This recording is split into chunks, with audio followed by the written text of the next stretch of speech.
السلام عليكم. النهارده هنقول مع بعض طريقه عمل الهمبرجر في البيت. طبعا بيبقى نضيف جدا، طعمه ألذ بكتير من ان احنا بنشتري من بره. حاجه عاملينها بايدينا هناكلها بامان واحنا مطمنين.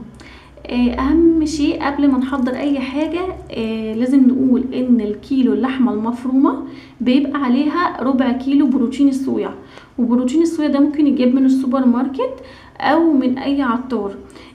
هو بيبقى ناشف، هو طبعا يعني الكميه بتكتر في الميه وبيبقى ناشف شويه. انا جبته هنا وبليته بشويه ميه، بيبقى طري قوي زي ما حضراتكم شايفين كده.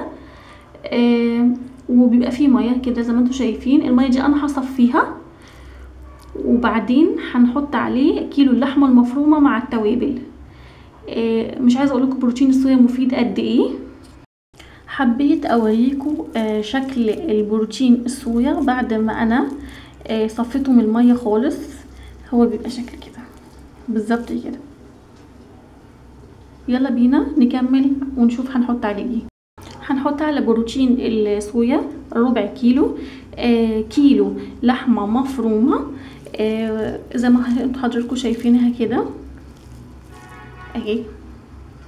هنقول التوابل اللي بتتحط على الهمبرجر: 2 معلقه كبيره توم باودر، 2 معلقه كبيره بصل باودر، معلقه كبيره بابريكا، فلفل اسمر يعني حوالي حبه صغيرين خالص. في بعد كده 2 بيضه وملح، بس احنا مش هنحط البيض دلوقتي. دي المكونات التوابل اللي انا قلت لكم عليها. خدوا بالكم اوعوا تحطوا بصل عادي، البصل العادي هيقلبها كفته مش همبرجر خالص. فعشان كده احنا نلتزم بالتوابل: الثوم والبصل والبابريكا والفلفل الاسمر. هنحطهم كده زي ما هما. ممكن نعملهم حاجتين: يعني نعجنهم بايدينا يا اما نحطهم في الكبه. عايزين نعجنهم كويس جدا بحيث ان احنا نخلي كل المكونات متجانسه مع بعض، وبعدين هندخلهم التلاجة ساعه. تمام كده. هيطلعوا من التلاجة هنحط عليهم 2 بيضه وهنحط الملح ونكمل مع بعض ونشوف شكلهم ايه بعد ما يطلعوا من التلاجة. بعد ما انا حطيته في التلاجة لمدة ساعة، طلعته وحطيت عليه البيضتين وملحته بشوية ملح، وهبتدي اعجن تاني واسيبه شوية يهدى، وبعدين هبتدي اعمله اشكال اللي هو القرص المدور شكل الهمبرجر بالظبط. وهنكمل مع بعض هنشوف هنعمل ايه بعد ما اعجنه وبعدين نكمل تاني. جبت كيس بلاستيك وقطعته من الجنبين، وبعدين قطعته على شكل المربعات اللي هي الكياس اللبن العادية، وابتديت اعمل الهمبرجر بتاعي اهو بالشكل ده. وابتدي احطه في الكيس، على الكيس اقصد، وبعدين اخد قطعة تانية ابتدي احطها هنا فوقيه، وابتدي احط كمان قطعة. كم قطعة همبرجر بقى هنعملها؟ هو تقريبا المفروض 35 قطعة همبرجر تطلع من كيلو لحمة مفرومة عليهم ربع كيلو فول صويا او بروتين الصويا. لكن بقى حسب ما انا ايه هعمل الهمبرجر. يعني انتوا شايفين هنا القطعة قد ايه سميكة، ماسكة نفسها على فكرة.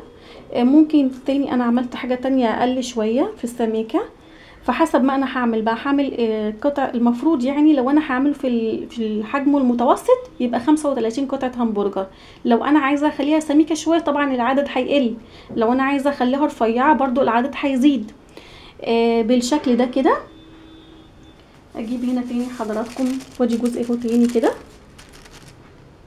هحط واحدة كمان فوق بعض بس، وبعدين هبتدي احطه في كيس بلاستيك كبير واحطه في التلاجة عندي لغاية ما انا احب استخدمه.